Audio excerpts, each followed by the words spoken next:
is Christian Bale. And this is Christian Bale. And this. And this. And, of course, this.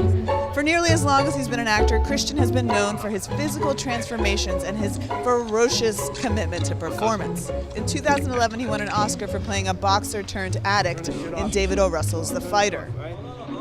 It's always going to be a different Christian Bale. I mean, I think even like overweight and with the comb over, he still is appealing and attractive, and it's quite the feat to pull off.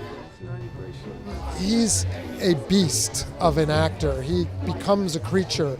He goes into what he calls a waking dream state, and that's fantastically inspiring to everybody on the movie. He's got 2 movies on deck this Oscar season: American Hustle, in which he plays a flamboyant 70s grifter, and the much less glam Out of the Furnace from the filmmaker Scott Cooper. We talked with Christian a little while ago in Los Angeles about his many different roles and hairdos. In American Hustle, you have a hell of a comb over.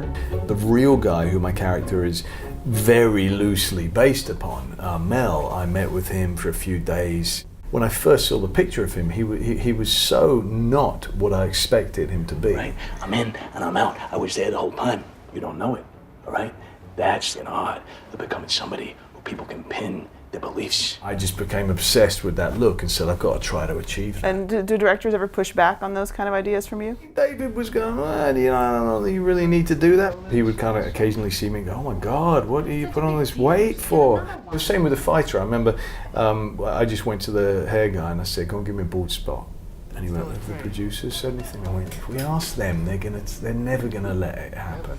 I said, just do it, come on, give me the bald spot. In Out of the Furnace, your character, Russell Baze, he's a guy who's trying to make the most of his life. He's the quiet one, he's the stoic one, he's become the patriarch of the family at a very early age. He's got an enormous amount of responsibilities. He's somebody who in a different time would have been absolutely considered to be the backbone of America. His identity is as much about the town as about the people he loves and his family and friends. Putting the zip code on the neck, that was obviously he's in love with his town and he stays, but it was also a little homage to the real mayor who has that zip code tattooed onto his forearm.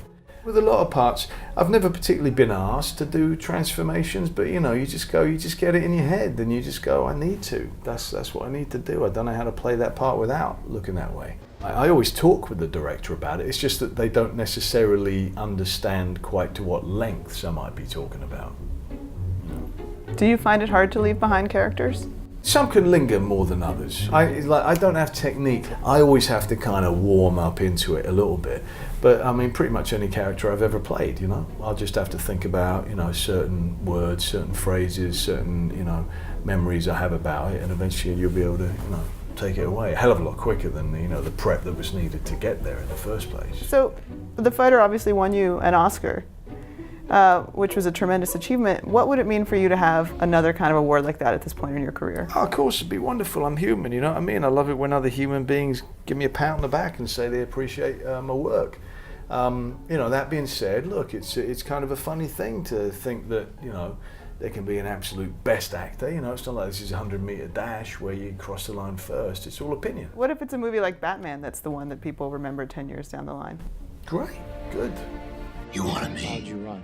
Here I am. I'm very myopic in what I choose. I don't have any strategy, I don't have any plans, I don't have any particular kind of film that I can articulate that I like. I just look at, each day very up close, what's in front of me. Do I like it? Does it stick with me? Could I work on it for a few months? That's it. The slightest amount of control that I have is what happens on the actual set. We sometimes get really great scenes that are cut. Well, that happens, so what do? You say to yourself, all right, well, let's get the satisfaction out of actually making it, That's the only way. It's the only way to get any satisfaction from it. And the rest of it is all gravy.